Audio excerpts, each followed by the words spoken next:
Ebintu like organs apart from like kidney, organs change as bajambana na how expensive are they? How much do they cost? Organs singa kidney. Kidney yetu nanyo era yeri most one of the most interesting organs in the body. Ekola emirimu mingi.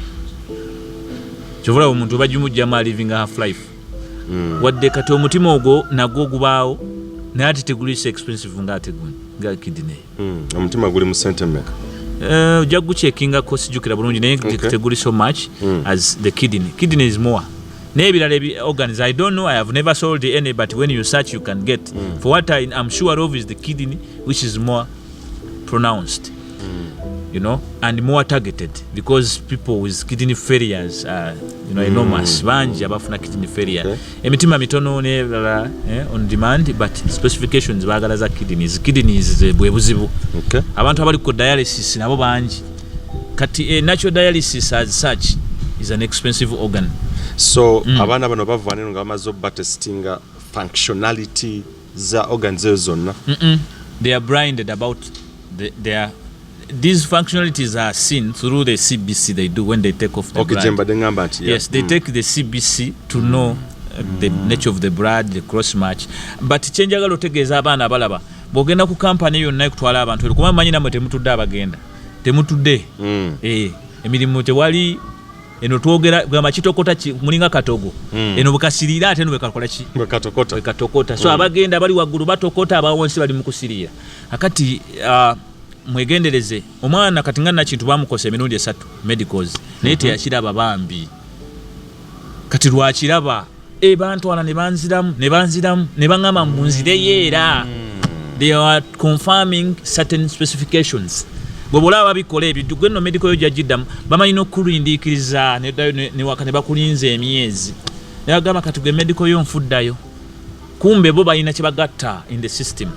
Olaba batuuka ne Saudi oba n'atuukayo ne bamugamba this one is medical has a problem naye nga bagisensigira mu system. So balina ekirala kye bakola nti they make sure when they are doing GCC they don't do abdominal ultrasound scan. They don't do it. Ate nga bubanga kale oyagala kukola comprehensive medical this must be included the x-ray ebiki byonna okakasa fitness y'omuntu. Even the brain. Because omuntu batwala abaana abalalu n'atuuka eri omwana agwiridde eddala ate kati mutandika okwekwasa mbu be bamanyi omwana waba n'omuleka eyo sinakindi abamu batutte ne mbalalulira eyo. We need to compare. Why can't government compare these companies? Teri afuluma wano mu baana baffe nga talina abdomino ki tutegeera obaddala gwe mututte akataago kalamu ensigo namu buli kimu ensigo alina 2 sikuddaano kutulimba kubanga baagala bakikole bakutwale nga totegedde byolina. You have no claim ate nga tomanyi na specifications zaali ki.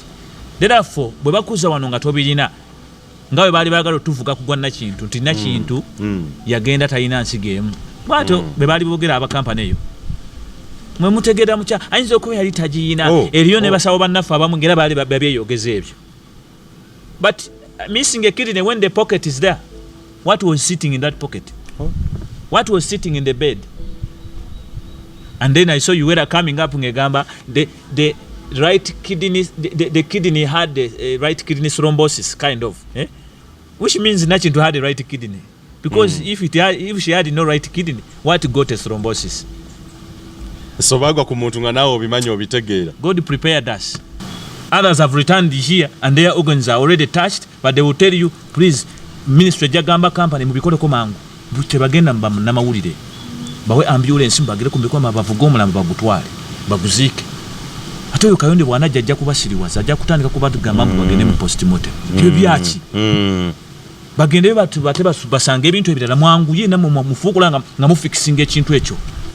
Job order omwalabu waba ayagala emirimu oba I mean nga ayagala abakozi tajja direct Uganda agenda ku government office eya embassy n'alamuza ani atunda inaza zani atunda gwandaba omanya ani atunda bweziba nga job order ziva ku embassy of course awo omuntu aba omaze okutegeera ani ayina akatale ke bayita emis musane kwe batundira abaddu. Yes, emis eyinza okuba ya Saudi and whatever. Naye aka Uganda bakaita emis. So beneficial number your government in brief.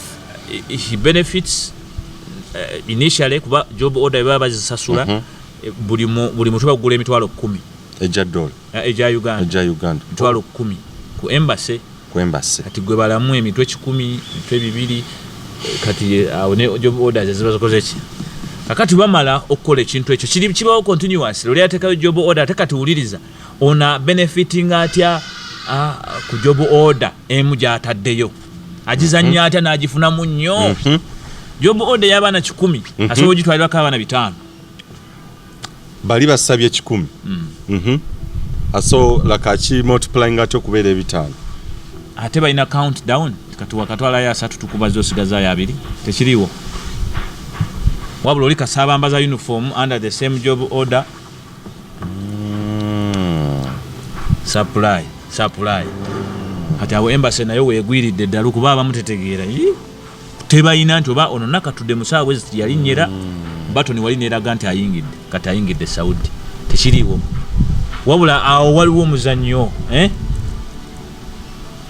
kuosanze ne chartered plane kanazo z'amazo lobinga zituula wano ng'ebanonye ne babayola kati oli yeetaaga bwetaazi kuba na license na ka job order katonotono period nasooka atwalirawo ku numbers so wali tukitegedde buli mutwe government efuna emitwalo 10 company efuna mmeka company efuna wakati wa $1,500 kayon kubuli Munnayuganda oba buli Munnayuganda wakati wa sende bagabananga bano omwana eri bamutunda obukadde 18 ku 15 kati bajja babutemaatemamu ne beegabira so nyole kino bulungi nnyo kayonde oli bwakola order nti yes ndi company A in Saudi Arabia nzize ku embassy njagala nine emirimu katugeze 10 buli mwana already gwe bagenda ku acceptinga that is 10 emitwalo 10 from government but company gye bagenda muyisaamu oba gye bagenda okuwat like is it a tender by the way nti Middle East kuwadde gundi weti yegwa agenda okuleta bano afuna mega company emu ekiralo ekiyumba n'afuna nezino zisingo nga 2 slots 3 okay kati ne babera nga supplying abantu 3 eri jukira buli muntu buli company jawe eri ina job order zaayo inanti bana 5 babiri bayina okuweereza kati watuka ku embassy ono ye wakwate naganti kati kankwate company A in Uganda company B company C era nga bolaba Alibaba oba Amazon oli selectinga choice chayagala very good era nabana abali wano bogenda ku embassy bateekayo kati wamala confirming job order atekayo nagamba twagala abakirina bwe bati twagala abawala bwe bati so zibayo nga jipopinga emirimu ejo ku system so bo bagikozesa kati be beneficiary abo aba company be baddako because so company efuna over $1,000 plus US dollars ku buli Munnayuganda of course so kakati we bamala waliwo abalala ate nno bo ayinza n'okuba bafuna n'okusinga ate ono wa company kubanga bo tebali regulated wadde aba company baba bikkirira kubanga be bagenda wansi osiriwaza bano ba agenti bakadeide okay ontegedde bulungi wano ministry ebe wa license ewani ewono director gundi ne gundi tubawadde muvunanyizo ku company gundi bo bewadde obuyinza era laba wana banairo treasury baguziza omusango baba kutte ne rounding up bonga bo ne iliyo bakadeide abali bakolera company ezo nga bazisombera abana wa director no si yagenda wansi ku of course si yatuka kubana kati atabo be bamu kubasinze n'okubba kubanga bogenda ku makampani agamo osanga yontalo omwana agenda omuleta nga yamukozesa dda bwata mukozeseza nga yamujjako ddaye sente zayagala era abaana bano baba bagenda babagamba leta obukadde 2-3 nze nkutwale wow kati yasooka kuzimujjirako eri n'amuleta ku company ne musainingisa ebiragaano ng'emulaga nti ate mwana bwe yamutaddemu omwana yeebuuza ate 2 ze banzigyeko 3 mu nsi buli omu alina ekirooto kuba kuwaguza kulafuubana n'okulemerako okutuuka ku buwanguzi. Ddala wamma ggwe luba lunaku mulindwa okyasobeddwa eka ne mu kibira nga weebuuza omuntu omutuufu anaakutuusa ku makula g'ebirooto byo oba okooye kuferebwa. Kankwanjulire aba Brand Pro Property Services Limited abeegulidde erinnya mu kutuukiriza ebirooto by'abantu ebyekuusa ku ttaka. Bagula wamu n'okutunda ettaka n'amayumba ku buli luguudo lwa Uganda wamu n'okwetooloola ensi yonna mu mawanga agatali gamu nga USA, India wamu ne Bungereza. Tulina estates eziwedde okuzimbibwa. Gano makula bukula weegulire ennyumba ey'ekirooto kyo olwaleero ku bbeeyi esoboka. Naawe anoonyeeza okupangisa tuzirina ng'ate tusobola n'okukulaakulanya ettaka, amayumba oba estates zo ne zeegombesa buli muntu. Oyagala saveya oba olina ekizibu kyonna nga kyekuusa ku ttaka, bitukwase g'osirike. Tusangibwa ku MT House ku maliro ogusooka room 5 ewazana ku Entebbe Road okuliraana ekizimbe kya Muguluma Empire. Osobola okutukubira oba okutuweereza obubaka ku WhatsApp namba zaffe noti 773 26 58 noti oba noti 703 824 noti 79 ne ku website www.brandpro.co.ug. ate mwe bankuba kyeyo ebyammwe byateredde anti osobola okugula poloti oba okufuna ennyumba n'okomawo nga buli kimu kiri malidaadi saana. Sematuka abafera olwaleero ng'okolagana ne Brand Pro Property Services Limited tutuukiriza birooto. Uganda y'enkya. Omuze ogw'okukusa abantu saako n'okubajjamu ebintu byabwe oba organs ez'omunda gukyase nnyo mu ggwanga Uganda era tekikyali kya lugambo oba kyakuwakanya. Gwawakana gwe tuyinza okwewuunya nti oba amawulire ogagoberera oba n'ebigenda mu maaso obiraba. Eddembe ly'obuntu kikulu nnyo naye ate n'ebbula ly'emirimu bwe lyeyongedde okubeera mu ggwanga Uganda n'ensi yonna. Bangi nnyo basazeewo okutandika amakampuni ag'enjawulo with an intent oba intention y'okukola ebintu ebibiri, human trafficking, naye ng'ekigendererwa olumu n'ekikulu kyakubeera nga bakukusa abaana bano okubajjamu ensimbi okusingira ddala nga bakozesa organs gamba nga ekibumba, omutima, akalulwe saako n'ensigo. Byebimu ku ebyo ebisinga okubeera ebyettunzi. Mawanga aga Buwarabu gegamu kwabo nga bannamawulire bakola investigative stories getowakakakasa ennyo okubeera nga ebyobugagga si zaabu si diamond wabula ensigo, ekibumba n'emitima gy'abantu. Mbaniriza nnyo programu y'olwaleero ozotegedde wetugenda okukwasaganya mukuto gwa Uganda ey'enkya mwezi guno ogwa March tugenda tandika oku unearthing and digging deep into the human trafficking stories saako ne multi-billion trade of body organs okusinga ddala mawanga agatali gamu. Musobola okubeera nga muweereza obubaka nammwe abaagala okuyambibwa mu programu eno. Of course tugenda partneringa n'abantu ab'enjawulo tuzze tukavalinga stories zino ne twagala digging deep era ennamba ezo kojja okubeera nga oyita. Abantu bano bakozesa nnyo obukodyo obw'okusanga abaana abali very desperate beetaaga emirimu bamaze okugraduatinga tebalina nsimbi bakadde bwe bavudde mu bulamu bw'ensi they need support very desperate at the end of the day never trafficking. I want to unearth bani abali mabega webikolwa bino how much they earn. The authorities very aware, and if they are aware, what do they do? The legality, what the law, is it weak? Era n'ebirala byonna ebigwa mu kkowa eryo. Ngenda kwegattibwako mukulu Kayonde Abdallah we tugenda okubeera nga tukuwa episodes n'ez'enjawulo abali mu mawanga aga Saudi Arabia, Bahrain, Oman, United Arab Emirates, abali e Qatar n'amawanga amalala gonna. Programu zino tuzibaleetedde. Omukulu yatudde dda tugenda kuwayamuuko at length oba obudde obuwerako ddala. Era muganda wange Mubiru Ahmed Lawrence gyali Mubiru Lawrence waliwo bamubiru babiri emambe entabula ennaku zine eyagabunga Arnold Lawrence Mubiru very good yali ku kamera sajja wa Real Media wetupatanaringa okola emirimu gino ate nammwe okubaweereza Bannayuganda ku Uganda saako ne weeru eggwanga. Mukadde wange obulamu buli butya ssebo? Obulamu obulamu bubadde bulungi wadde buli mu kutiisibwatiisibwa. Embeera y'okulwanirira eddembe ly'obuntu si kintu kyangu. Weesanga nga buli wogezaako okuyimirira n'abo abali victimized ate naawe oyinza okumaliza ng'ovuusa eki victim. So neesanze nga obulamu alhamdulillah we buli naye nga bulina okutiisibwatiisibwa wakati mu mbeera eyo ey'okulwanirira eddembe ly'obuntu. Mukulu Kayonde Abdallah nadde mu investigative stories zetukola nagudde ku kitongole ekya Migrant Workers Voice Organization Limited. Eddembe ly'obuntu lye balwanirira naye ekikulu kyaku yitimusa ddoboozi lyabo abanyigirizibwa eyitatuukira ddala waggulu. Ekigambo ekikulu kyensusa okugyamu inboard okutiisibwatiisibwa omulimu guno si mwangu ngaffe era abamawulire abakola this field mu kintu kino kyennyini. Osobola okunywa bannansi the kind of threats you've been receiving era from who? Threats bwe ziba zigenda mu maaso oluusi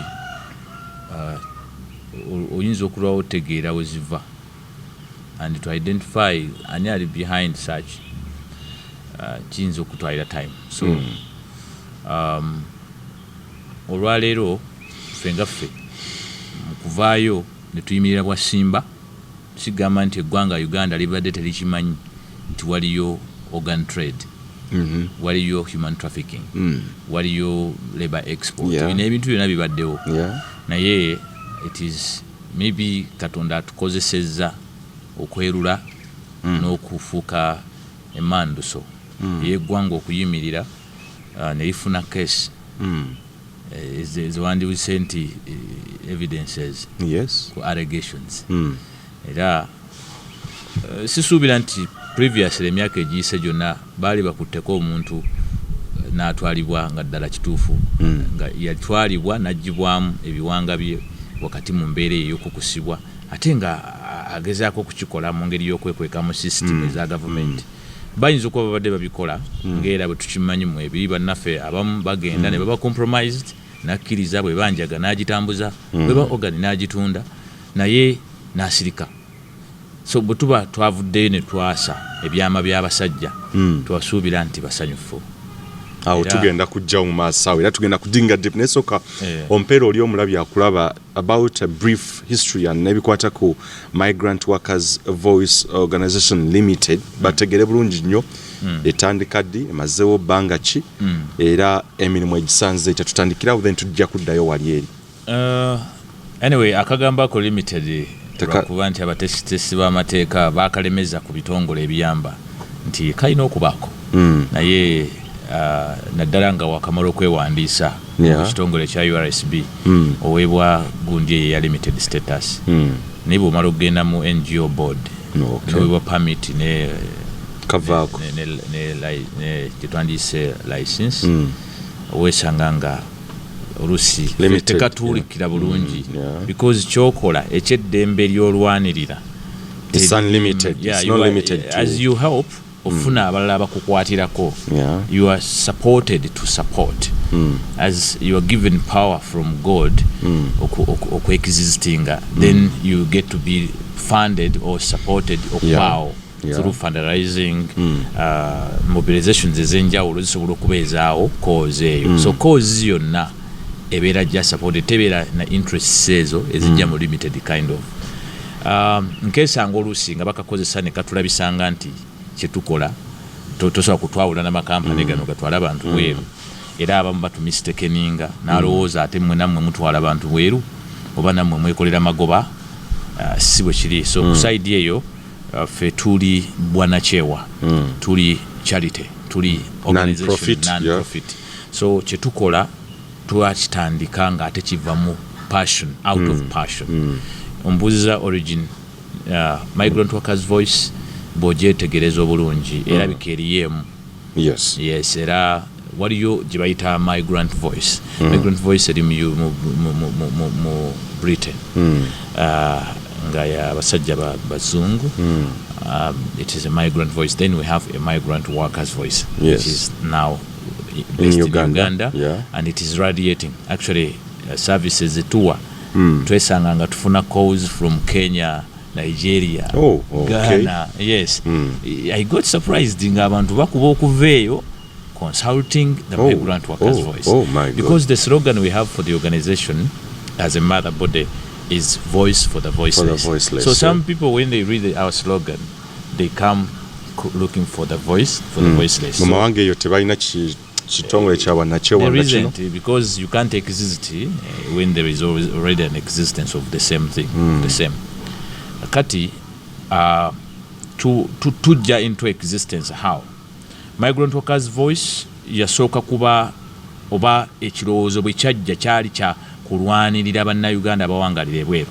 That's when I was in China. I went to China, I studied there, and I used to work as a student. I saw whatever happened there, and from then I used to see many of my sisters, because life in China is different from life in the Middle East. Whereas we were all yearning okugenda ebweru w'amawanga, but countries differ. Even now, since COVID time, when our fellows in China were complaining, they have never complained again. They have issues, but not to the extent of those in Middle East. So when you are in China and have a little bit of peace, you find yourself to look for those fellow Ugandans who are still in diaspora and they really need the hand or need support. So I developed a courage myself. From when I saw my colleagues, my sisters who were suffering in the Middle East, it came in me. I kept on, thinking about how to help them, designing a mechanism on how we can come together and try to be one and speak a meaningful statement that government maybe or policy makers can use to define our fate or to find a solution for our fate. I started slowly helping, through the mobile line, within my simple room, while in China. And then you see girls popping, some of them issuing numbers from bloggers, then you capture these numbers, you go until you get these girls, you talk to them. Please tell me, because my background is medical. I did medicine, and then I used to care about anyone who is really touched and crying, care for the patient, So most of them used to cry, I'm sick, and others were saying, nti bampadde obutwa. That thing challenged me even up to now. Until I realized what they call obutwa. When you are diagnosing maybe stomach upset, sometimes there's what we call poisoning, food poisoning. Food poisoning, yes. So when the Arab bosses write food poisoning, abana baffe bo bagamba bampadde buki? Bampadde obutwa. So we are now actually sensitizing and teaching it to them that don't deny medicine. In case bakugambye nti olina obutwa ate you fear to take the medicine. So there is a confusion there. Actually, we started teaching to them.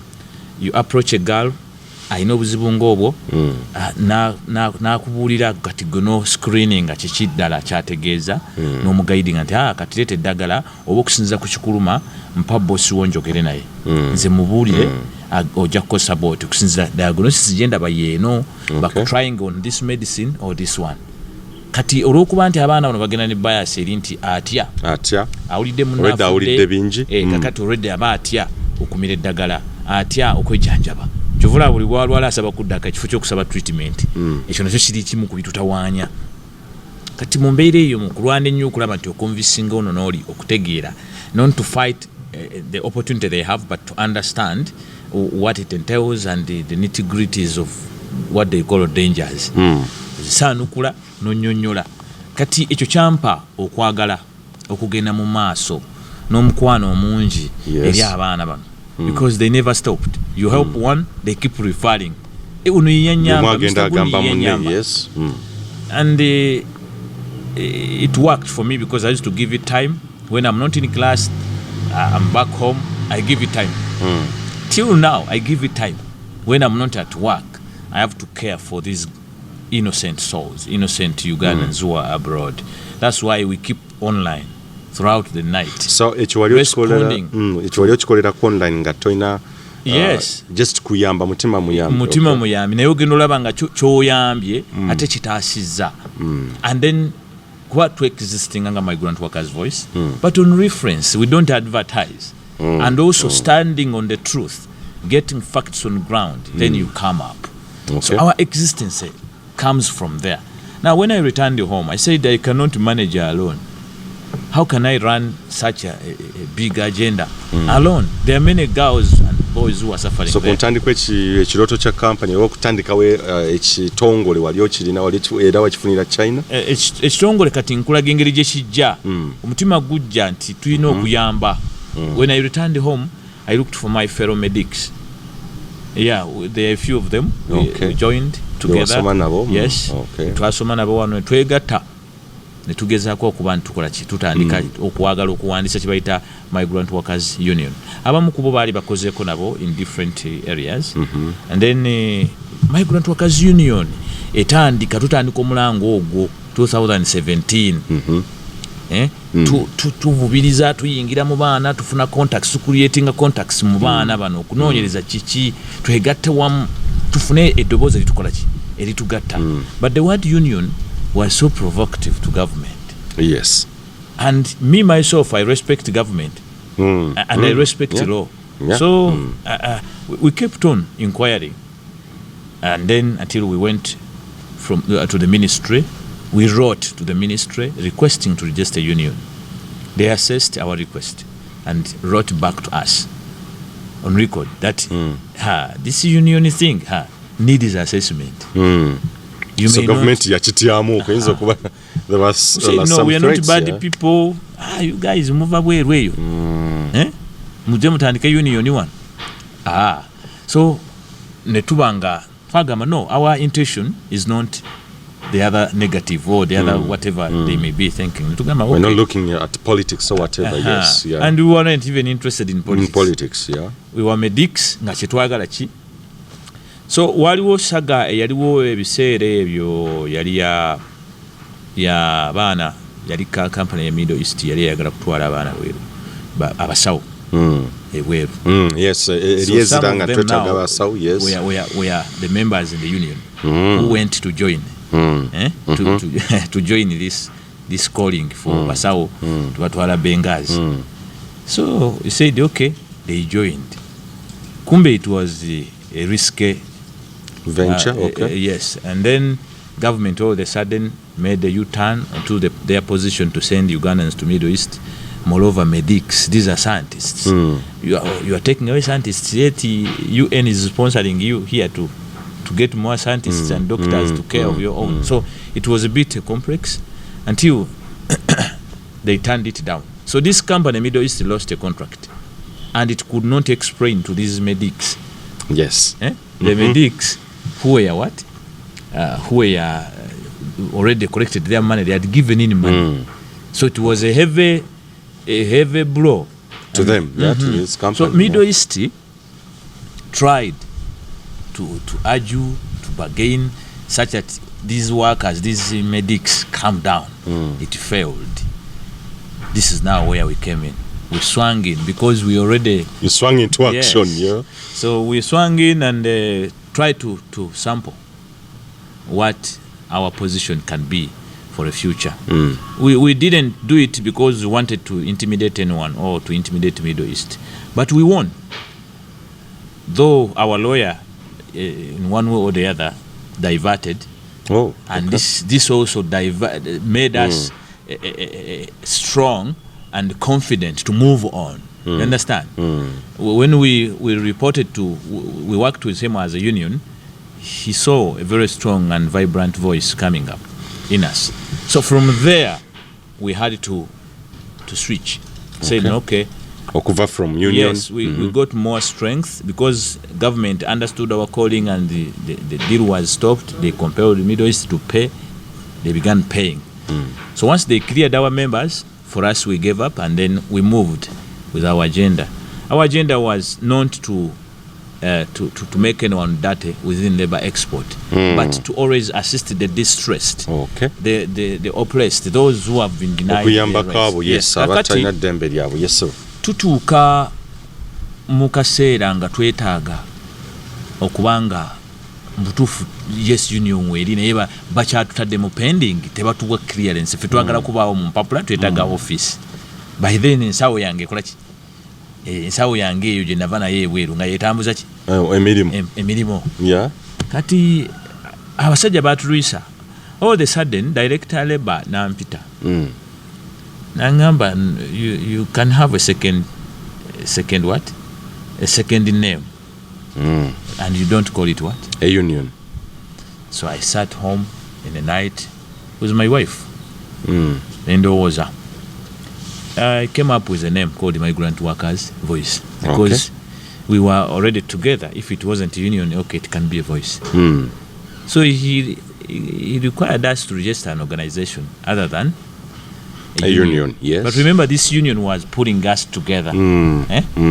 Yo yali etuleeta wamu nga tetwagala kuba wamu kubanza okusooka nali nzekka singa nayagala kuwandiisa organization nandibadde nagenda nempandisa organization immediately as I came back to Uganda from China. Naye ate saakikola kubanga nayagala tube ki sisobola kwogera nzekka oba kuba nzekka nempa reason eyo okujjako nga ndi organization okay it can be and there was a few directors and people in support naye kati kijja kitya tutuuka okugamba okay mugende muwandiise organization netuwandiisa ki the following day I met my colleagues who agreed. Actually there some of us divided nga baagala nnyo ekigambo union nakati bwe kitaba ekyo katateeka yonde kati go forminze kyekyo nga tebakitegeera balaba omulama mulinga bagenda okuva tulina kyakola tulina okugondera amateeka government mwe tukolera kubanga yeino tuwa obuyinza ne tukkiriza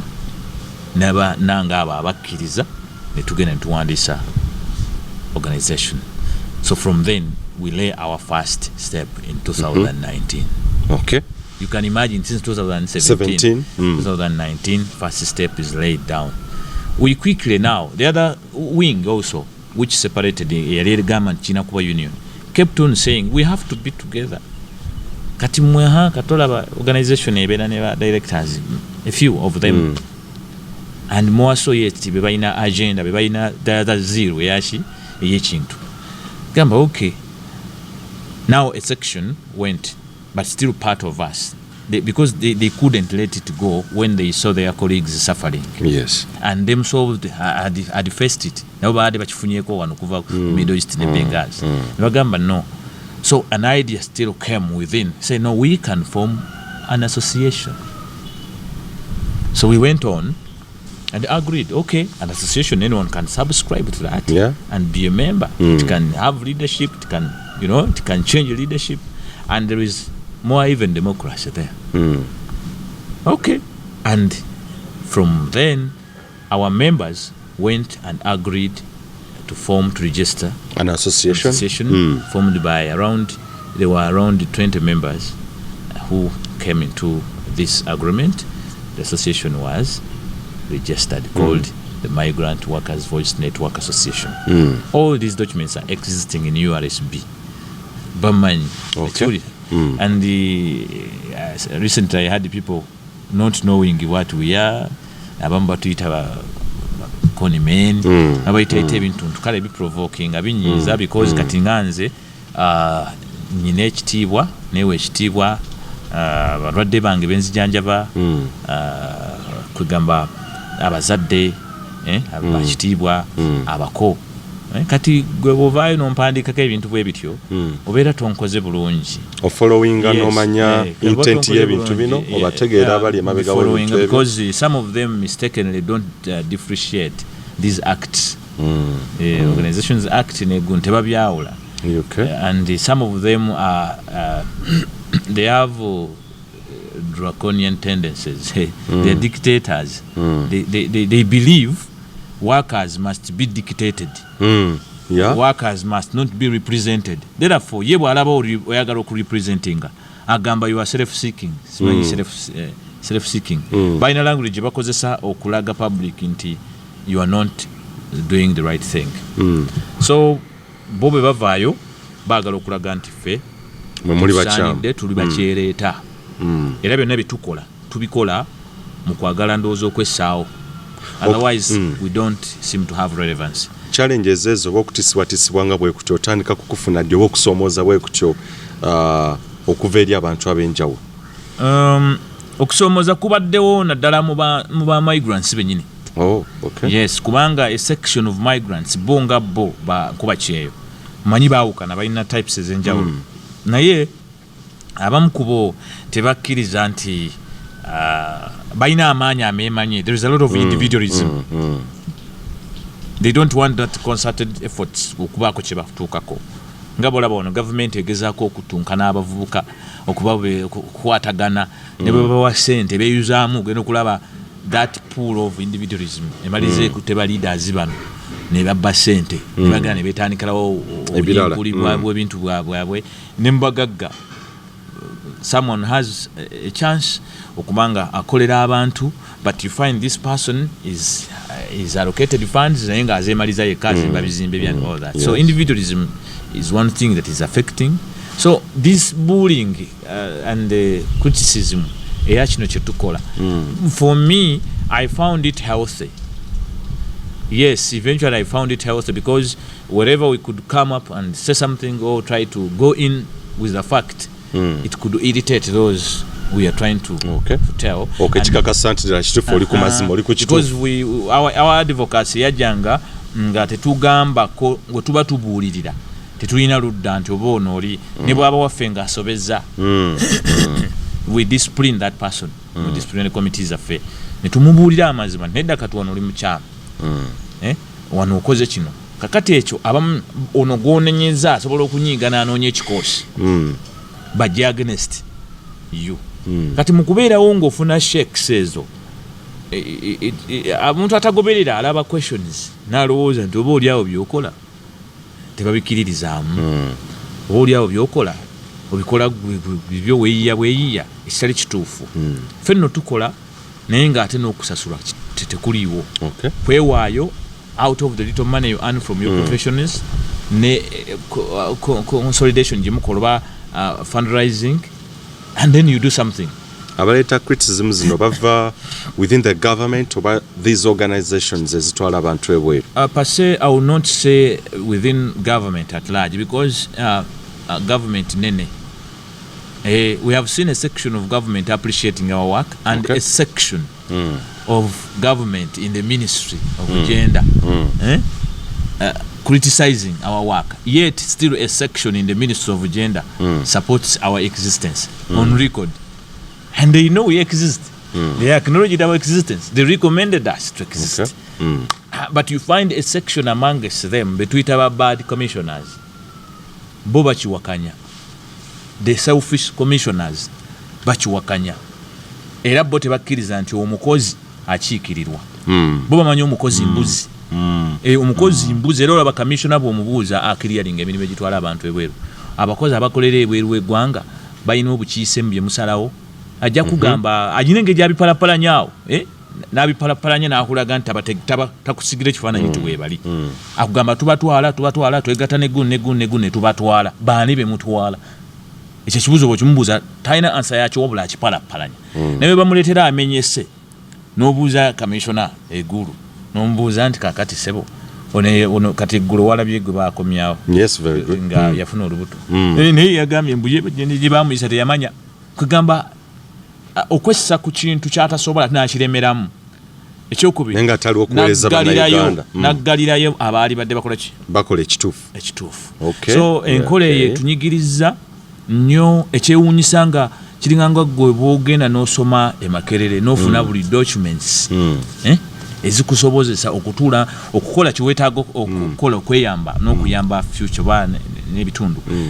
Niweesanga nga abantu ab'olubatu bakotoggera ekintu ekyo kirungi until you die nga n'empapula zitosokoze ki. It happens. So ffe nga ffe tusanze okusomozebwa okw'ekikanga ekyo on a large scale nga baganda baffe bennyini tebatutegedde ate ne bano betulowooza nti be bannannyini instruments of power nabo bennyini ba regulator balaba nga bwe batusembeza tugenda kulingiza nnyo tutegeere bye bakola munda. Ati nno ffe tetwajjako kigere tetwakijjako. era mukyali consistent. Okuva bolo batulaga nti we are being tossed, rejected. Each time you write, they diss you. They are the ones who only understand. Up to date, we still say we need inclusion. As migrant workers, we cannot continue or afford to continue being taken like a goats or being decided for. Bye batusalirawo bingi ne tumaliza nga kati ensigo zizo zatandise kola ki. Yeah. Tuwebuuza muri kiki kye bakola ki kye bakweka. Bwe tubanga ddala tuli baana bato nga ne batwala simbuzi lwaki tebatuleka ne tubeera part of what they are deciding. So bino bimu kubitukosa, it disturbs, but in one way it is giving us a position to become relevant in the country. It's an idea you ignore. An idea, an idea that is ignored is always successful or will always succeed. We have been ignored for years, and we are patient for 6 years in waiting. We don't want to become unruly, but we are going to lead by example.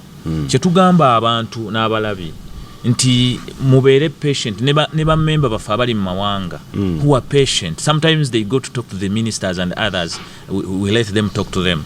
But you find the minister is so proud even to respond. And then you say, okay, these are the people you earn your salary. They don't know we are their bosses. Yeah, of course we are. They have squeezed us to the wall as workers.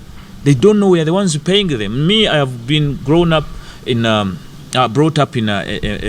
way that I have to be a leader, and whoever gives me, whoever is earning from a government tax becomes my servant. Of course, there. You don't need to tell me when you are commissioner how I should shut up and you continue doing a mess.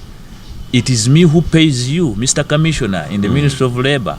Without Ugandans accepting to be desperate, you cannot carry any meaning of clearing labor export. This is what we are telling the minister.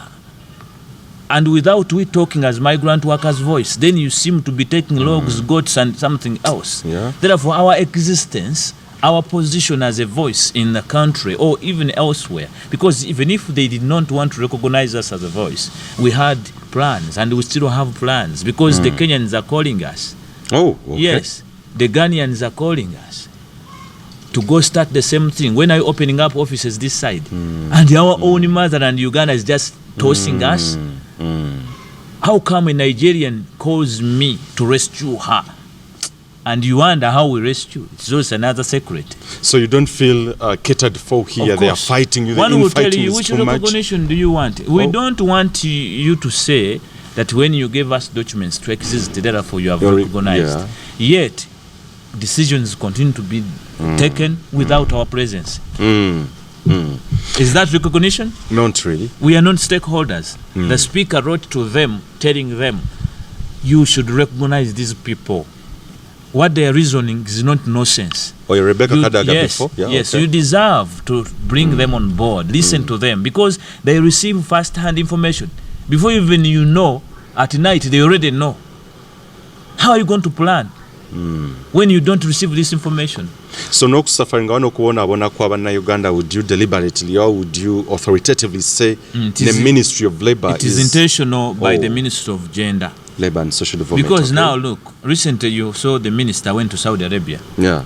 And she rushed there when we wrote to her about matching to Judith's case and others. Even we had met her before.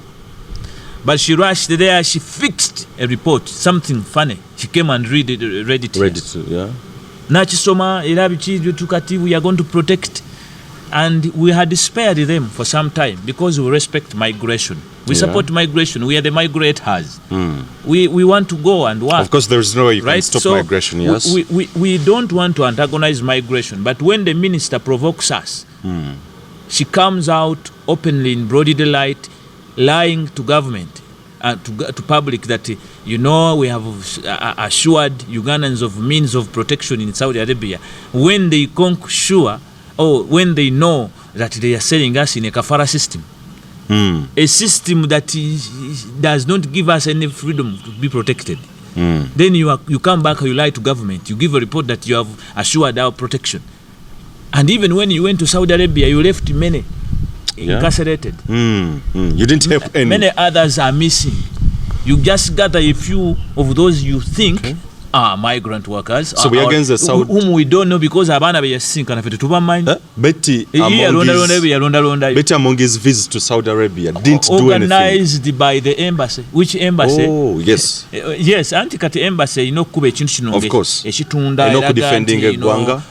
Vane kwekyo defending ekifaananyi ky'eggwanga, that's one. Yes. Number 2, abakozi abakolayo balina okudefendinga industry kuba nabo balyako. Of course, you're absolutely right. So omukyuzi guno gwe balya ku job order ne bidiru bye bakutula just okudireyinga mu job order manyi sente za kunkumula. Singa omuwala bw'ajja ku embassy Saudi kami omukulu akiriyalinga oba atula ku system ya job order n'amugamba nti sebo okusinziira ku kino na kino tojja kujja baana abo Uganda, n'amuyita mu hoteli emu oba n'asindika ebbaasi e Uganda mu booluganda lwoli kuba zikyasobola okutajjira direct ng'eyo dire egenderera kola ki kumuyisizaawo kyakola ki. Kati bino bwe biba nga bwe biri ffe tubagamba nti we need to come in, we need to save our own. We're saving our suffering people, is justified by government. That's why in a viral rumu ngamba President Museveni ovunanyizibwa kuba kati bolabikanga gwatutunda. He's the head. Because oyina capacity okoza decree. Olaba osobola okugamba bugambi nti kati waliyo kafyu tewabasala. Temutambula. Kikuyinako ki President Museveni okuvaayo n'ogamba ku basajja abantu tetukuwadde enough evidence. Yeah. Bulijjo mubadde mugira neffe tukimanyi bannaffe babajjamu ebintu bino baba batulugunya. Mulinda kumala kulaba gwe bajje mu Ensigo nga Nakintu ng'ali half life nga temukyaswana kumuzzaawo because Nakintu ya losing part of brain cells ezaafa which cannot be retrieved. Ebyo mwagala okumala okutuukako. Do you have an excuse okutandika okujja ono sanitizing abantu okutandika okubagamba nti all you are doing is good and you are doing your best? So tell me more about imagine the minister coming back. Natandika okulimba yes, awenjagala nnyo okusimba nnyo kuba nagirabye story of course nange nze followinga. Yazzenga alaga yakomyewo ng'alaga nti very good nti agenda kuyamba bannansi. Committee gyayogerako. Sorry, I did not move with my bilateral copy. That bilateral copy, the Joint Technical Committee gyayogerako. Yaliwo ddi? Yaliwo from the initial date when they were signing the bilateral. Yeah. It ought to be there. It was supposed to be there. So is it intentional for them not to put this type this Joint Technical Committee to implement it implement it, then letting numbers to first die until now we realize organs. Then she rushes to say I have got a fixer. Joint Technical Committee. Ask the commissioners. I will not blame Beta Monge because she's a new mama in the ministry. She's a new mother there. Yeah, she found Franka Tumweba there and the other one, Janet Mkwaya and others. But what did Tumweba do? Does he even know how Saudi Arabia looks like?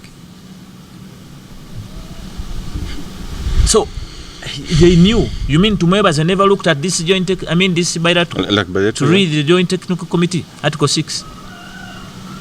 Article number 6 in the bilateral says Joint Technical Committee must be there. In other words, okufa kw'abantu abafudde emyaka gino gyonna since they signed this whatever is intentional and the government should account to that. Like Enogundi signing, is it 2019 like bilateral? Jeta signing with Saudi Arabia? No, the regulation in year 2005. 2005. Yes. Okay, but the question of competence, abantu wetu now ministry, are they competent enough to serve Ugandans to do this job? They are competent, but they are now they are full, as in FU. Oh, okay. LL, not the other full. Yeah, okay. They are. You know, in Chinese we say chi bao. They are bao. They are full, right? They are a bit. They are compromised. Oh, okay. Because you cannot be a commissioner in the ministry, and you are the one to direct and to regulate and give whatever in your distance, but at the same time you want to own a company or you own a share in a company. Antagony. Because the next day, don't you wonder why a girl in Saudi Arabia calls a certain company that I'm suffering? This company also refers to the ministry. The ministry keeps calling the company. They keep dodging like this until now families give up and they come to us. Because they have lacked an option. They got the ministry to get any support from there. You better miracle stone. I don't know if it can bring any miracle. Meaning ministry tena cheyambye kubanjaga abana bano bawuli. What can they do? What can they do? Nga naba repinza babayisako nga tebabalabye. But they have a desk at the airport. Sagala bogerera bubi. Actually, I want to advise government. But you're speaking the fact. Yes, I want to advise government. If you are really looking at what we are speaking, we are not insane. Just use the little common sense that sees far. You go and switch all the commissioners in the Ministry of Labour. Okay.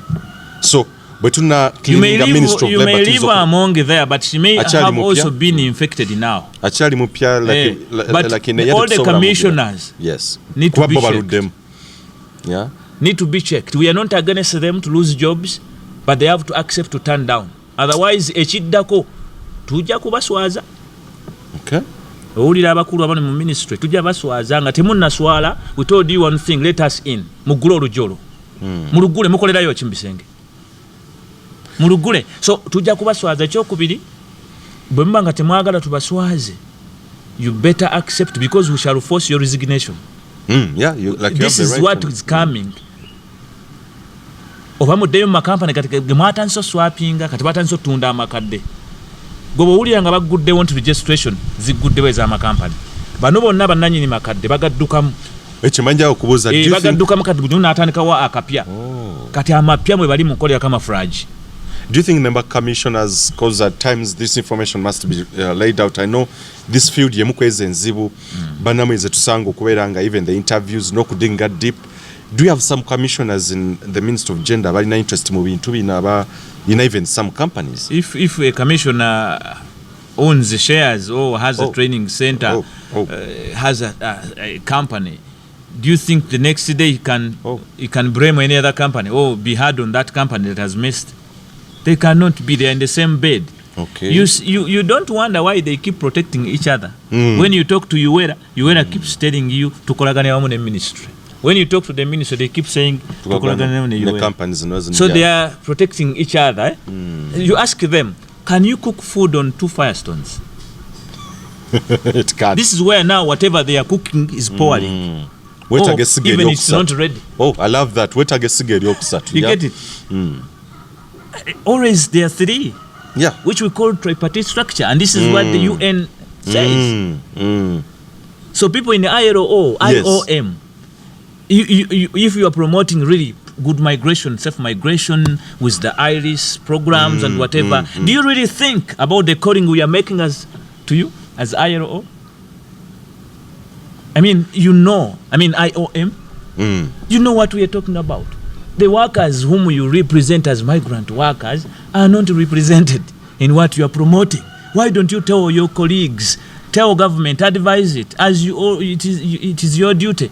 Tell government, please, can you recognize a section of workers to be part of this, whatever you are doing? For us, we are not up to that. When we recognizing a section of workers, or workers have been recognized as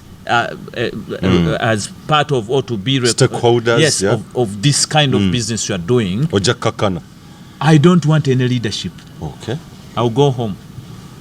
For sure. And I want to tell the commissioners, when we come out and talk this, Segomba. Kuba Segomba. So mukole bukozi kyemuteekeddwa kukola.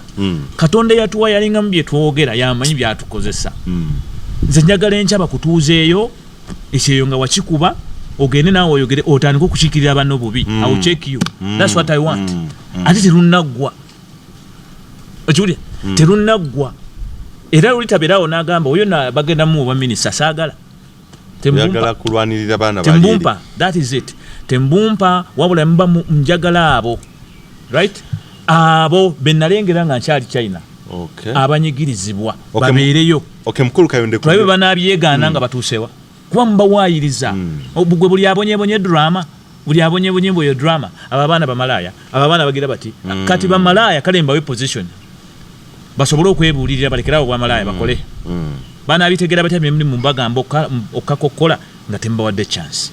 Mukulu Abdallah, ku byolabye for the times oba for the years you've been a voice to the voiceless, more so abaana b'eggwanga, because this is Uganda actually, we are taking Uganda. Is it right to say into the Lachitufu this is broad-day slavery, modern slavery? We are back there. Why I say it is modern-day slavery, it is not any different from, and it is going back to ancient slavery, yeah. Because once Ugandans begin to be taken in bulk, in the so-called, by the so-called mega companies, you had them in certain warehouses shouting, you know, tuli wano tunywa mazzi ga mtoyi gamba mama fina. When they are together in a gang, you find the embassies also planning to get shelters to put these distressed ones not to talk but to shut them down, to just shut them down, and they don't shout. You know, they put these workers into these so-called mega companies. Which mega companies? Now you can refer to the biralo, the other cages, ezakolanga mulembe guli, nga babatwalira ku njegere. Babatwalira ku njegere, they had no freedom of speech, no telephone, no nothing. You could not, you could cut you off communication from your family, and they shouldn't ask you. Your family teina kunonya. Era nga bwe kiri olwaleero buli muzadde avaayo n'anoonya owuwe bamushatinga down. Totuleekaanira omwana gy'ali akola. Naye nga n'omwana bw'ombuuza okola ki, agamba naye naatera okufa. Nsigadde ku njegoyego. Bwe mba temumpulizza. Bwe nava ewa bossi, bwe banyambayambako banziza ku ofiisi. Naye olwafunamu akangubangu bakati, baŋŋamba nzirayo. Naye naye bagamba nkooye, njagala kuddaka. Kwegamba omuntu talina ddembe wabula okukakirwa nga bamugamba nti oyina okugimalayo contract kwagala buti. Agendera mu ssanyu lya kukola one have a right to cancel a contract she cannot manage? Where need to be through labor courts compensates? Oh, she's compelled to compensate? Why would you want to force these girls onto contracts? They are tired. First of all, you've frustrated them. Tembawa chance. And you want to continue forcing them, you know, into what they already hate. Omwana nalwala ne mumulaba naye nga bamulinda oba anaterera mutu muzeeyo. Babaza wawe batakolera loss. Nkugambye bw'ogenda ku biyumba ebyo gye bakuumira abaana. Buli kiyumba waggulu waliyo ekkomera. Kati tetuzeeyo mu ancient. Buli kiyumba waggulu ekyebyo warehouse ebyo bikuuma abaana mu mega company. Kino njagala nkibulire Minister Betty Amongi. Adde Saudi Arabia bamuwe chance agende mu hostels za Semasco. Genda ku hostels za Abdal. Saudi kati luli wakola ensobi n'ogenda nga totubuulidde. Omulundi omulala tuteeke ku nnyonyi. So her visit was useless in brief. It was useless. It was useless. Kati singa kyali useful bino byonna byali baddewo. Ezo sente zammwe wa musolo zaagenze. Working in panic and unprogrammed. So genda ku biyumba bya Abdal waggulu. Genda mu biyumba bya Semascom waggulu ebyo bimega. Okebere abaana b'abantu gye babasibira. Ne bateeka mu bunnyogu n'akuba emiggo ne bakola ebintu batochalinga. Mbunaawo otikka lebo otwala abantu bweru. Obwo si buddu. You cannot tell us nti assuring the protection. Nga abaana abagenda ebweru tobalinaako control. Naddala ba domestic workers in particular. Ng'ojje kuba n'abalala oli ajja kugamba abalala tetulina that kafala thing nkyasobola ogenda n'enkyusa ku visa. Yes, but it was there. They only reduced it for boys. Now it is still on flat on domestic workers. Domestic workers bebasinga outcries ne distress calls zisinga kuva mba domestic workers bano. Abaagulibwa omuwalabu okuva wano paka eri nti okuva wano paka eri ayina ki amuyina ku ovunaanyizibwa oyo yamusasudde. Yes. Ne bw'aba ali wano mu training center wekanga essimu bagimuggyako amuyinako obuyinza yaliwa bamu coveringa nti agenda otuuka mu maaso g'oli yamuteekamu ssente kakwegamba amaze okukkiriza nti ddala muddu obuddu batandika obusomesa nga bali wano. Onfuna bulungi? Ya nkufuna era wembadde training centers zino zitraininga buddu. Ye mu training baba traininga kimukulu Abdallah. Gwe kati ngamwe nga bannamawulire. Ma training center tegaliwo wano omanya ameka. Ameka gabasobola okuwa access n'oyingiramu. Kuba nkikubuuza samba nkibayisandibuuzizza. Bagamba nga simakomera. Obanga Uganda inamu wano nayo ebifo mwekuumira abaddu abali ready set to go kunyonyi. Waba excitinga ne gundi ne baba pumping am zino levels ezobutaba na mirimu ne abasubiza emisaala ejo namaliza ng'omwana atambula tatalowoozezza naye agenda buki. Bambi ne bw'omuteekako embeera ey'okunyigiriza agikkiriza. Kati dda ku makampani omwana omu confirming nti ajja kutambula alina endagaano gy'asayininga. Endagaano eyo ng'emugamba nti zonna ze bakutaddemu olina okukola kwagala butayagala ziveeyo. Bw'oba tokoze olina okuzizza. Kati kyetubuuze kyetwebuuza bwekubanga okutwala abaana e Saudi Arabia nga gavumenti weevaayo n'egamba nti abaana bano bali sponsored. Sponsorship kuba kuwa buwi. Obuwi bufuuka butya ebbanja. How can sponsorship turn into a debt? Nti ompadde scholarship okusoma ate kati omanja ki? Omanja ki? Bwe maliza okusoma ate mba kiki kye mbasa so. Bagamba nti nakuweredde kankuwase. Bibo kurepinga basomesa kurepinga bwana bwe coaching. Si kino kye bali mutukola. Abo basajja akwata aba omwana n'amutwala n'atandika kugamba nzi nakugula bukimu nakikula kati nga eyo case no ne ya gundi ono nasanga. Nasanga ya. Nasanga omusajja yamukozesa amaze omukozesa sebo amutika ku nnyonyi n'ennusu 3 mitwalo 3 gya Uganda. Amaze okulaba omwana alina olubuto amukasuka ku nnyonyi. After all nze kuinako control. Ayogera arrogantly nga bwayagala. Yafuna ekintu kye kyokkosa ku lwaki awo nja kujjirayo okutwala mu kafara system kitegeeza ki era how do they come to own us and government the next day wants to say they are protecting us. Are you aware nti government ya signinga ku ndagaano je Twitter International Labour Standards mu 2005 government ya Uganda ya signing ngegamba nti Bannayuganda balina eddembe oku-associate nga bw'okiraba wano. When we associated they never refused. I wonder they agreed migrant workers to associate from here but they never recognized them. You understand? So we associated here we are free. Actually chocho Uganda chinako credit. Even you see I'm not a politician but the politicians they are allowed to register their political parties. You understand? So there's that freedom. But Uganda, which ratified onto the international labour standards, now goes to work in bed with a company, with a country like the Kingdom of Saudi Arabia, which said our own or your own, when they come to my country, they have got no liberty, they have got no right. Fetu salawo Saudi yagamba temuina dembe temubuyina obwetwaze. Yagana okusayininga oba okuratifyinga ku freedoms ezo. Katweba yazigana UN kugamba gwe ata ayasayininga gwe member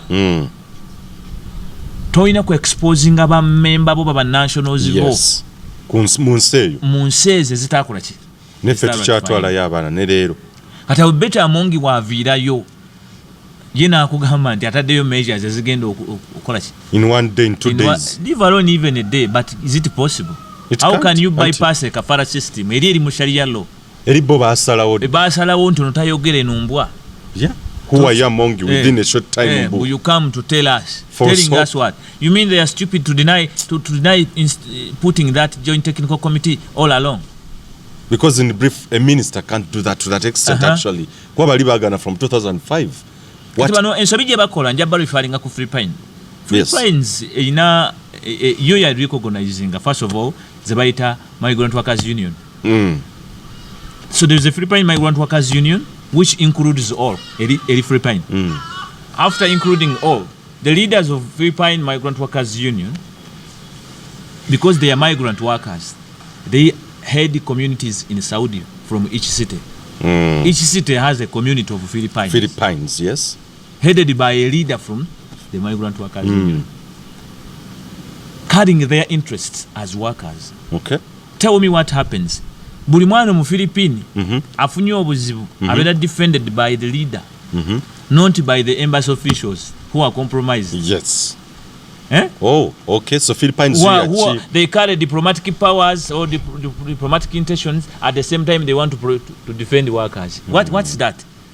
Workers issues over labor issues carry egos. Zina egos, zina issues. Kati eno otembeta mwanyi ya Uganda bajigule. Saudi tuguleke mwanyi. Saudi tuguleke. Aleba kugamba najjuko ovunana Saudi kukwata ku nsigo ya nakintu. Ate najjuko bamuzikayo. Kati mbuwa embassy ya janebe byonna mu mutwe gwe. My name is Abdallah. I represent the diplomacy. Interest because the representatives from the embassy are compromised. They are confused. At the same time, I know kuolereza omuwala agamente bamurepinze. I know kumuolereza. At the same time, Mr. Diplomat, according to this, we have just given you this. We are giving you this. You understand? Echivam ansebula. Chovola abakuliyetinga bilinki. Babuzabuliza abana mu link mbutufayo nnyo. We are recording distress calls, distress numbers, but these things must be separated. In brief, the Ugandan embassy officials, they are doing nothing down there. They have tried. I acknowledge a few men there who are trying, but in a compromise, working in a compromise. They are swimming in a pool of sugar and salt. They are just there, you know. Yes. That's why they have much energy. You know, sugar and salt creates that ringers lactate. You know, it creates a base that is really good for one to get energy. So they are confused. Even when I talk like this, they don't understand. Why am I talking like this? They feel now they should defend their thing. This is safe labor. This is safe labor. Why would the ambassador condemn his export of domestic workers? Their ambassador, the lower officials from the consular and others, they support. They say labor export. You go and ask those ambassadors in UAE. They will tell you they don't support this because they have got no way to protect these workers in houses. And if there is any way to protect these workers in houses, they should be given, kafara should go away. Kafara that keeps them being in charge of maybe the boss. Being the master. Kafala kitegeza buddu obupya.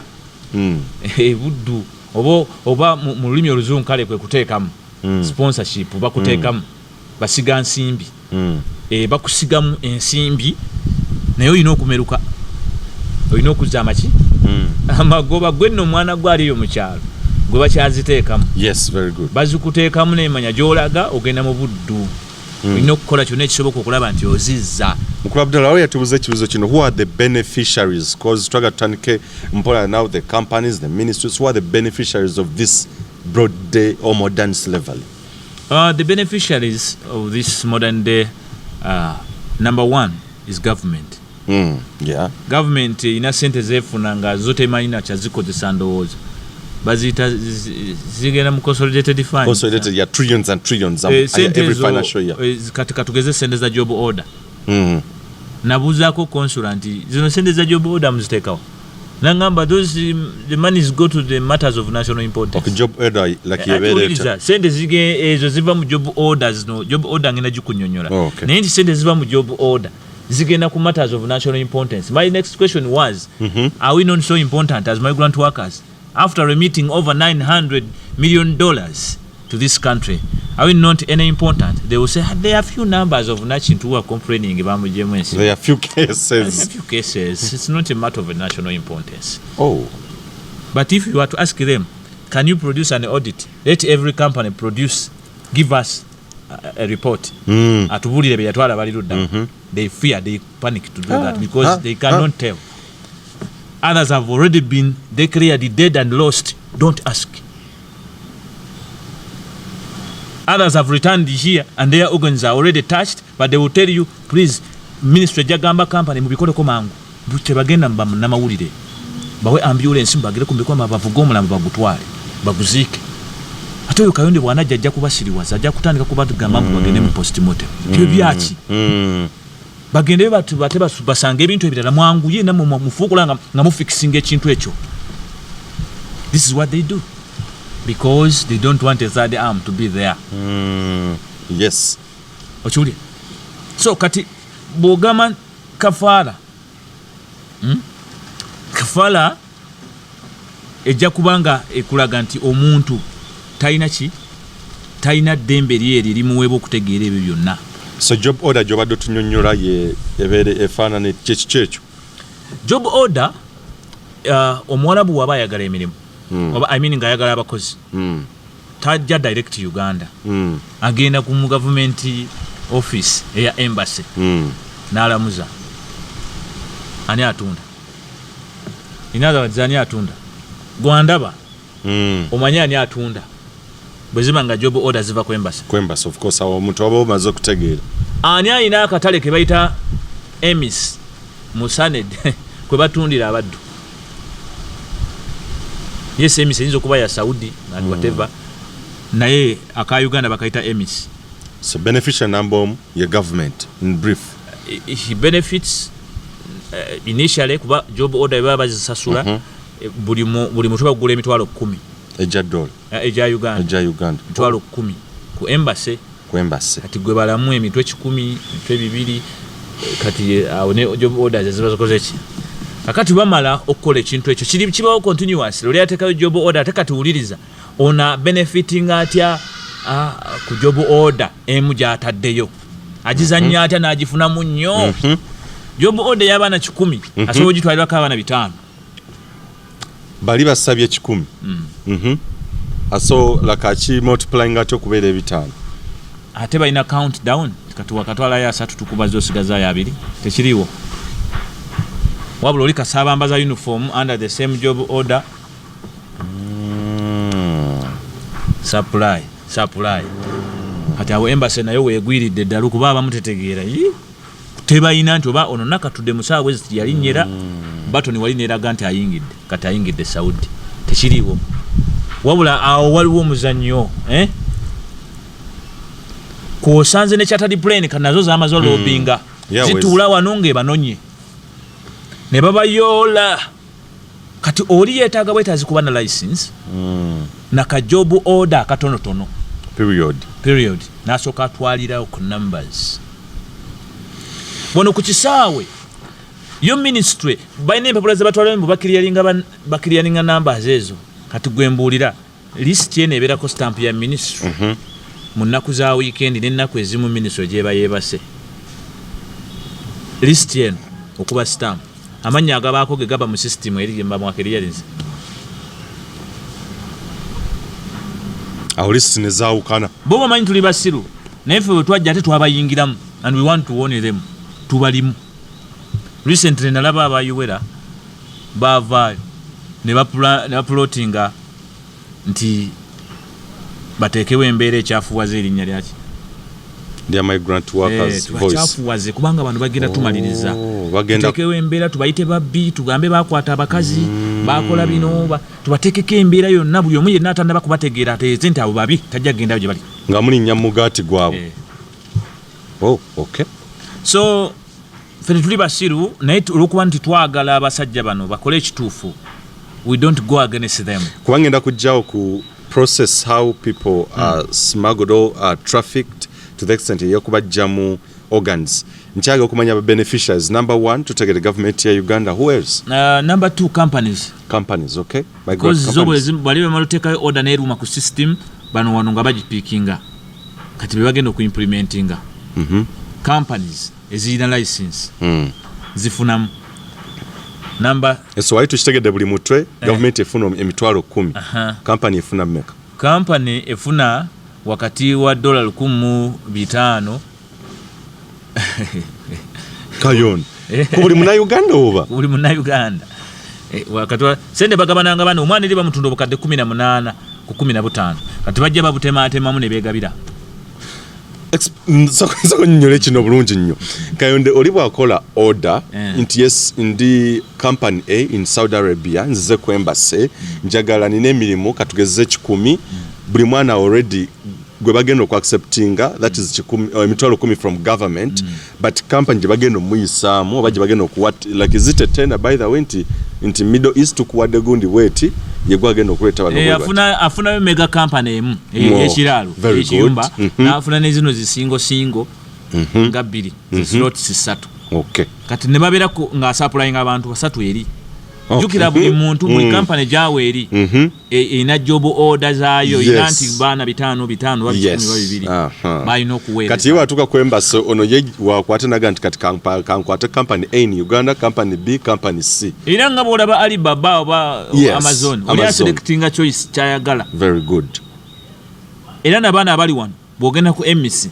bateekayo kati wamala confirming job order atekayo nagamba twagala abakirina bwe bati twagala abawala bwe bati so zibayo nga jipoping emirimu ejo ku system so bo bagikozesa kati be beneficiary abo aba company be baddako because so company efuna over $1,000 plus US dollars ku buli muna Uganda of course so kakati we bamala waliwo abalala ate nno bo ayinza n'okuba bafuna n'okusinga ate ono wa company kubanga bo tebali regulated wadde aba company baba bikkirira kubanga be bagenda wansi osiriwaza bano ba agent bakadeide okay ontegedde bulungi wano ministry ebe wa license ewani ewono director gundi ne gundi tubawadde muvunanyizo ku company gundi bo be wadde obuyinza era laba wana bana treasury baguziza omusango baba kutte ne rounding up bonga bo ne iri yo bakadeide abali bakolera company zo nga bazisombera abana wa director no si agenda wansi ku of course si atuka kubana kati atabo be bamu kubasinze n'okubba kubanga bogenda ku makampani agamo osanga yo ntalo omwana agenda omuleta nga yamukozesa dda bwata mukozeseza nga yamujjako dda ye sente zayagala era abaana bano baba bagenda babagamba leta obukadde 2-3 nze nkutwale wow kati yasooka kuzimujjirako eri n'amuleta ku company ne musayiningisa ebiragaano ng'emulaga nti ate muwalabu yamutaddemu omwana yeebuuza ate 2 ze banzigyeko be 3 ate muŋŋamanya ate muwalabu yantaddemu munsayiningisa n'endagaano okuzayo ez'omuwalabu singa mba sikoze ekyokubiri nammwe amakampani ate mulina ze munsabayo kakati kiki kino kye tuliko twatuka n'okwebuuza ne tugamba lwaki temutulekera ddala lumu ne mutugamba buli agenda ebweru yeeteekemu kubanga almost kijula okwenkana Omunayuganda atannabuuka njaga tumuyambe mukulu Abdallah kuba eryo ly'eddoboozi liragwe mulumu gwera era tukwebaza nnyo agent wano mu Uganda kuba katuvudde eriyo amaze kukola order ye bulungi nnyo eri embassy wali ly'eggwanga then tujja wano embassy eweereza that order to this company kati yo company nekwasa omulimu agent kati ye noonya inaba agent bayo ne bagade basenga bakojja kigundi bonna babayo wansi awo mwe muli ab'eŋŋanda babe balina okukwata omwana ono baba badde musomesa mu nursery school nga bamugamba naye gwe oli musiro sigala wano kati abo batuuze bali within our next community batumanyi batutegeera batumanyi era batusiriwaza bamanyi very good nti wamala toyina mulimu lwaki togende lino efuna sente namukakasa bulungi nnyo oba ne bakolako references bamanyi n'okweswapinga ono akuweereza agent munno weeri n'akulaga nti oli yagenda obikolera kukumbe ate yii naye koze ki kati ba agent bano nabo bafuna commission okuva mu makampani ganenagawano aguleeta n'agutundayo sente naye nga tenawe agenda kukujjako sente yes kati nawe aba yakugyeko dda okiwulira tetuganye nabo bo tebalina mirimu kuba ba agent abo tebalina mirimu bali supposed okukola ogwo neffe kyetwagala okubagamba babulira abaana amaki amazima tokaka mwana wa muntu tomugjaako nnanga muntu ye babajjako ennanga muntu n'amugamba mpe ennanga muntu yo nze nkutereyo sente naye nga bambi talina sente zagenda kuteekamu kubanga omuwalabu eri aba yasasudde ddawo owulire gye basiriwaza abantu omuwalabu yasasudde dda kati akwata omwana ono n'amuggyako ennanga muntu n'amugamba nze nkusasulidde byonna ebya kampani wabula bw'otuuka eri buli wookola omusaala gwo ng'ompeerezaako bwe ziti olyoka osasula ebbanja lyange lyekutaddemu olaba ekiri awo bulyazamaanyi omwana abeera eri ne bamugamba omwezi gwo gwonna ogusooka oba emyezi 2 oba 3 gyonna olina gisasula endagamuntu yabazadde bo basooke baginone kati omwana ye n'abeera eri bamugja wansi jjukira babajja eyo tebabakkiriza kulaba ku njuba era nga bwe bamugje wansi ekabulengwa bwe bamuleeta ne bamuyingiza ebyo babita bisleep over ebiseguusi mwe babateeka amasomero amakadde balina ebintu byebayita training center gye babateeka essimu ne bagimuggyako kati agenda oveeyo nga mu butuufu mubisi ate omuti ng'atya nga talina information full of fear ignorant kati ne beefuula nti mu training centers omwo babateekako kye bayita babasomesa kye bayita tukiwakanya babasomesa fixed mindset baba recordinga ekyo bakikola batya mukulu Abdallah kiringa nga bwe nakuzza wano nentandika okuyimbisa kati njagala tuyimbemu erinnya lyange Kayonde nga boddamu Kayonde Abdallah amanya gaba ameka 2 Kayonde Abdallah Kayonde Abdallah kati baddira abaana bano ne babakulaming samsimanyi 7 steps omwana agenda ng'ayimba 7 steps kati n'atuuka eri nga n'ebya 7 steps bibamugambye tebibanga nayo baddira omwana owa P2 atasobola kutegeera simanyi bamusomesa financial literacy balina ekintu engeri bakireeta at any stage tukimanyi nti abantu bano abataasoma basobola okutegeera nga omuntu yasoma oba ne bakola ne business eringa y'omuntu yasoma but the teaching style differ. Yes, engeri osomesa omuntu ono si gyosomesa oli. Yeah. Sometimes bano by informals they learn direct on job, and especially if you told them the realities, then you expose them to skills. Very good. They will learn. You don't pile them into training centers to begin pumping their brains. Some of them are already tired. And secondly, what you are saying is what they are going to cram. Reaching there, it's a different specification. Kati awakatiba ne kagano kola ki? Yeyo crash gyowulira. Ndi wano njagala kuddaka nze okuva lwe najja wano sikola ki? Njagala kuddaka. Bamugamba birala asanze biki. Chovola wano baba bayita babagamba nti oba wamala senior 4 senior 6 oba tewatuukayo batoyina tetwetaaga buyigirize bw'amaanyi kuba bamanyi the agenda beetaaga basiru babatwale nga yes. Gowa university olina degree otegeera nnyo era bajja kugamba nno bo balina engeri gye beewolereza kati ffe twogera bino bavaayo ne bagamba nti we have so many success stories. I wish if you give me a space I can show you these success stories. Abana bazimbye omwana yezimbidde. They take advantage. Basobola okukola ki? Okupasweddinga abalala okunvisinga abalala bakkirize then bagamba mbu waliwo bano bakoze success stories but you ask them show us these success stories. Fe bankuba kye tubabeeramu bali wano babyangatana abasinga. Yeah. I was going to ask that. The kitufu mwana so tukuba batugamba there was a company I lashed out. I grilled the omugaga ne muganti omuntu asogenda ye myezi omwaka gumu nazimba ennyumba gorofa. I grilled him. Ekyokubiri eriyo omuntu ava wano nga ddala agenze kukola n'atuuka yati n'agamba njagala kudda. Bwezibanga sente gyeziri nga n'ebyomugambo okukola bituufu. Golowooza omwana oyo agamba njagala kudda taba musiru.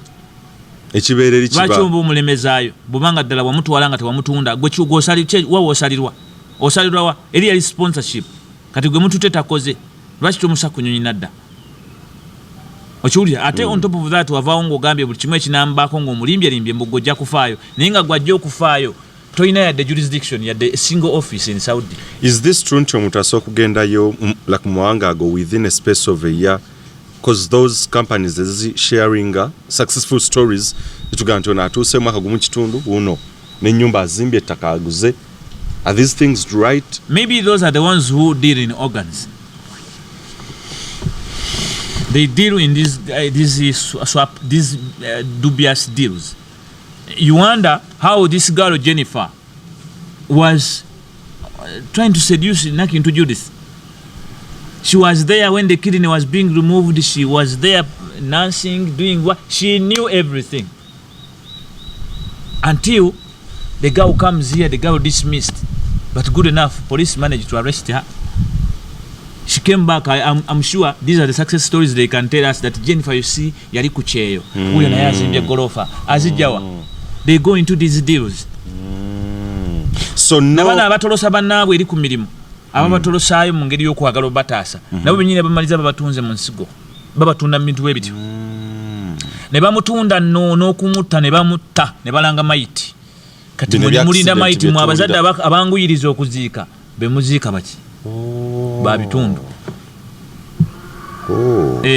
Kakati ebyo bibaawo olaba mwana yabula basooka mubuzaawo kwe namwe ne mukoowa. N'emirambo bagirwisa ne mukoowa bagenda okubaleetanga mu butuufu mwagala kuziika mwina kuziika buzisi. katugende tubadde ku beneficiary. Yes, beneficiary like jamasa tugenda ku process okuva on. Yes, tugende ku beneficiary agent, company, agent, government like wanena abalala be bali wa mugwanga Uganda. Wa company wa malofuna job order naja assuring. Atandika okunoonya balese agent balese waliwo next party agenda bafunamu. Ate yoyo wa training center. Oyo afuna at least $5 buli mutwe.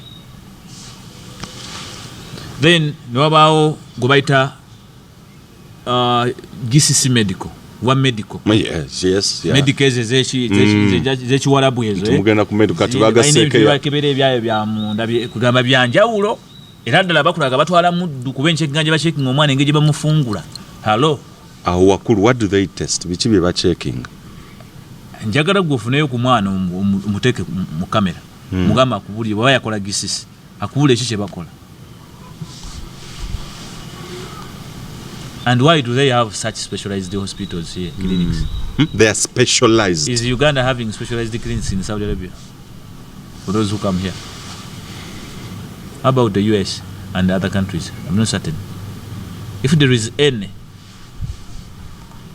and these people are not doing any dubious stuff behind these specialized clinics, in targeting and intending to send their own special doctors to look at special features, look at, why you want to tell us you go do GCC, then you go to GCC. This Gulf Corporation Council sat down and designed this together with the kafara system, and then this is how they are controlling. They're controlling and doing their dubious business. We are not against them. Me, I'm a Muslim. But even the Quran tells them not to do that. They only want cover up. You mean you cover up, but before Allah will undress you.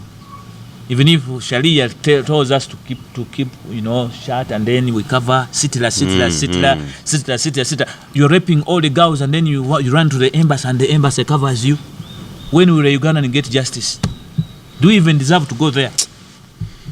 So, GCC efuna $10 buli mutwe. Oh my God. Bafuna $10 buli mutwe. Owa training center $50. Onafuna buli test oba buli gwagenda kolako test. Yes. $100. Company zina abantu beziwa emirimu. Era bawuli abewana, we are employing people here. Abatunga uniform. Unemployment, yes, yeah. Abatunga uniform abana zola abambala. Katonda yabadde mwene ensonga abo. T-shirt ndoza n'ekibuyibui. $10,000. Ekyo t-shirt buli pair. Olira chain wetambula $3,000. Oh my. Mbuboye uniform yabo. Ejibagenderamu. So awo nabafuna in this industry. Good. Locally, our GDP may be. Like rising up, yeah. Then, abafuna waliwo bana bali mu transportinga. Ababasomba.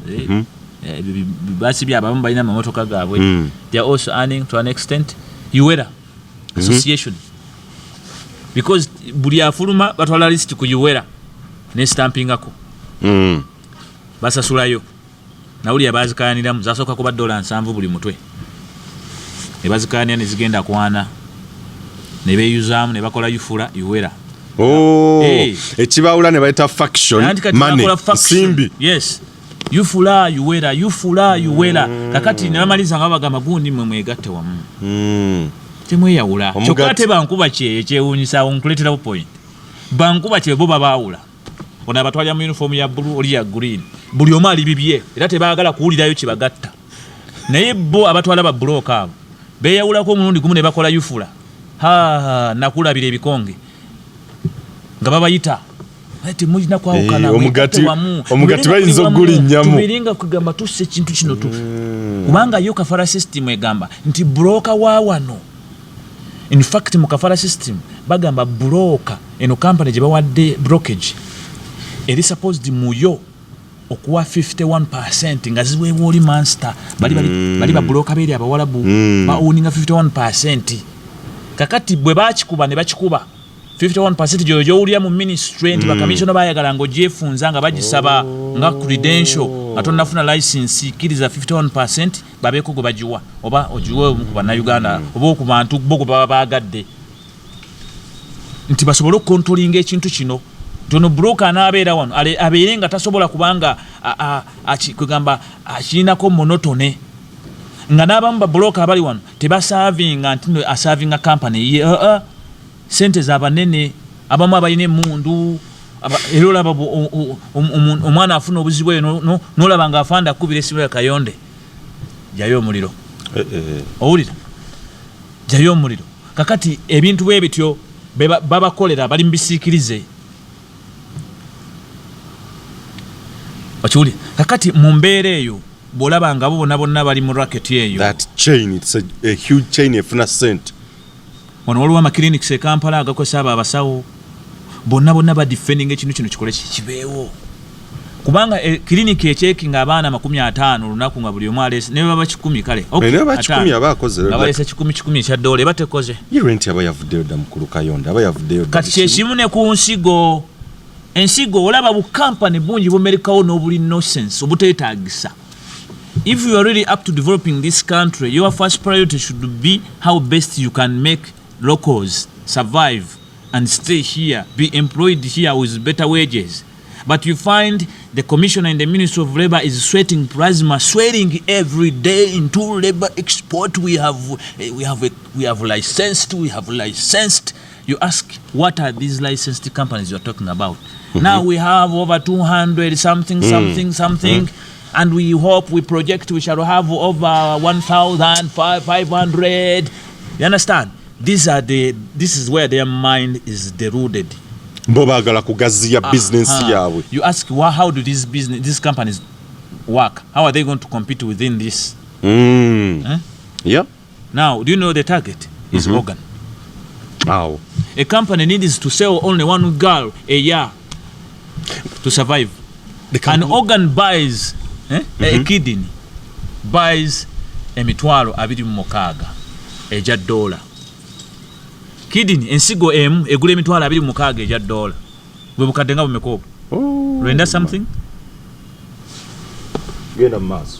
Kati obukadde 26 obwa dola. Bwebanga company esobola okufunayo omwana omu n'emukwasa. You said emeka? Emitwalo 26 eja dola gye gigula kidney Ensigo emu. Mulimu shillings meka? Obukadde 9 over obukadde 9 obwa Uganda. Omwana omu. Kati bana abalala ne bagenda ne bagira ne bwetwala abaana 3. Olwanakola obwakirina. Nedda ne bwogenda n'atoloka oba ne bwetatwala bangi. Mu baana bonna bano ne bwetafuna job orders nyingi. It is able to maintain its structure, its system. They keep around there because obukadde 9 bugimala to run a year budget. Yeah, of course, that's close to like abagenda ddala mu billion whatever. Kati bo tebeetaaga na baana bano batuse ku kiseera nti beetaagamu abasirusiru n'okuteekawo ekintu kibeere nga kyo kiri. Leka nkutegere bulungi so tusiga nti batola bananga 2 bonna bakujjamu organs. Era kyovola bajja kuwakanya nnyo argument yaffe. Abalayisi babatwala ne bakola era be bayita success stories. Yakyembadde nkugamba lulyeri nti katugezeo abatutte 10 ekinana ne bafuna gundi ki bwe cleaning emirimu egyenjawulo naye nga the target endala sente zaabwe bamanyi weziva. Very confident. Litebetaaga nnyo nakusika mu ggwe era bwe balaba Kayonde ng'ayogera oyo mushenzi musiru omwavu ayogera ki. Abaana bano lwaki hizi company zaagala nnyo bawala every time you hear the majority twagala bawala bwe bati abalenzi percentage ntono naye emirundi egisinga batwala bawala.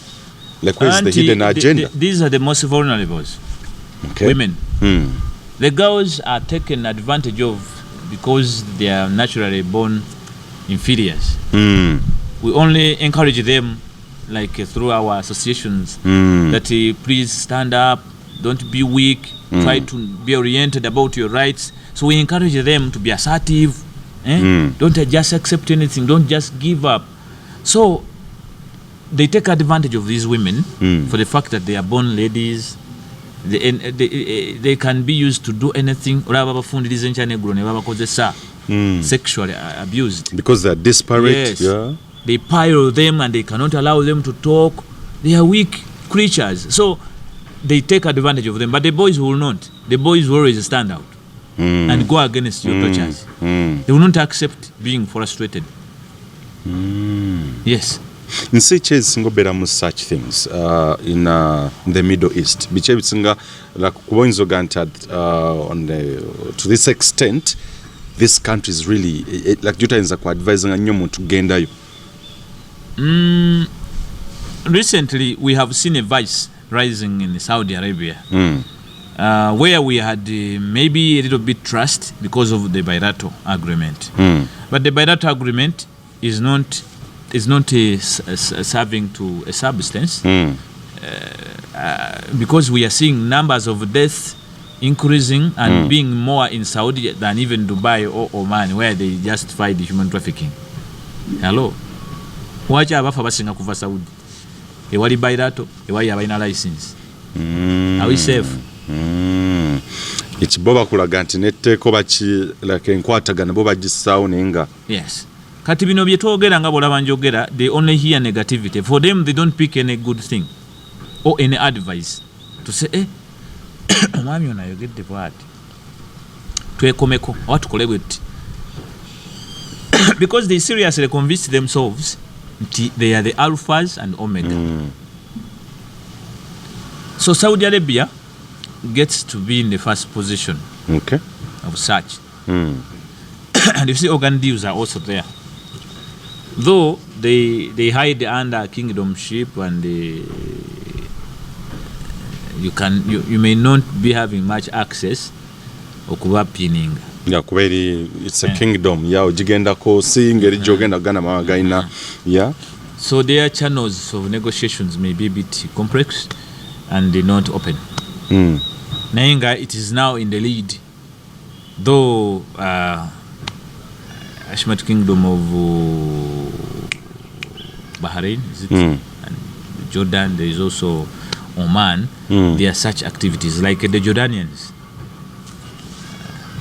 Why they turned down that agreement they had, which they have revived of recent, and Uganda maybe has not yet opened up fully to it, but for them they opened to receive Ugandans. And the Jordanians, dealers, all these syndicates and whatever, that is the area. Those are the areas where deals are done, and they are so much close to Saudi. That's why you see even when jobs are being ordered here, it is Saudi now which helps them. Yes. They have no missions here, neither Uganda having the other missions the other side. There's a way they do their things very straight, because there are no straight measures of protection in Jordan. Njomwana nafuna obuzibu bekwengeri gy'onooyita ogende kizibu. Government has to go through begging to go into their what? Era n'aba Jordanian wano webali mu ggwanga mwebali, but they are dealers. Abalina okutwala abaana baneeri. Okay. Saagala nnyo ene bwekuboogere naye also Egyptians have been seen in this. Katusoke tukole ku nsimbi. Kansoke ne tolemu kantonyo small time tujje tulabe issue how drug like rather human trafficking saako n'abaana bano tuuka okubajja mu ensigo. What happens when they are there? Wenjagala nnyo abasinga omwagala that ordeal, the plight of Bannayuganda who are trafficked, and at the end of the day their organs are sold at the expense kidney just $26,000 ejja $. Kankomewo. Munsi buli omu alina ekirooto kuba kuwaguza kulafuubana n'okulemerako okutuuka ku buwanguzi. Ddala wamma ggwe luba lunaku mulindwa okyasobeddwa eka ne mu kibira nga weebuuza omuntu omutuufu anaakutuusa ku makula g'ebirooto byo oba okooye kuferebwa. Kankwanjulire aba Brand Pro Property Services Limited abeegulidde erinnya mu kutuukiriza ebirooto by'abantu ebyekuusa ku ttaka. Bagula wamu n'okutunda ettaka n'amayumba ku buli luguudo lwa Uganda wamu n'okwetooloola ensi yonna mu mawanga agatali gamu nga USA, India wamu ne Bungereza. Tulina estates eziwedde okuzimbibwa. Gano makula bukula weegulire ennyumba ey'ekirooto kyo olwaleero ku bbeeyi esoboka. Naawe anoonyeeza okupangisa tuzirina ng'ate tusobola n'okukulaakulanya ettaka, amayumba oba estates zo ne zeegombesa buli muntu. Oyagala saveya oba olina ekizibu kyonna nga kyekuusa ku ttaka, bitukwase ng'osirike. Tusangibwa ku MT House ku maliro ogusooka room 5 ewazana ku Entebbe Road okuliraana ekizimbe kya Muguluma Empire. Osobola okutukubira oba okutuweereza obubaka ku WhatsApp namba zaffe 0773 26 588 oba 0703 824 079 ne ku website www.brandpro.co.ug. ate mwe bankuba kyeyo ebyammwe byateredde anti osobola okugula poloti oba okufuna ennyumba n'okomawo nga buli kimu kiri malidaadi saana. Sebatuka abafera olwaleero ng'okolagana ne Brand Pro Property Services Limited. Tutuukiriza birooto. Uganda y'enkya.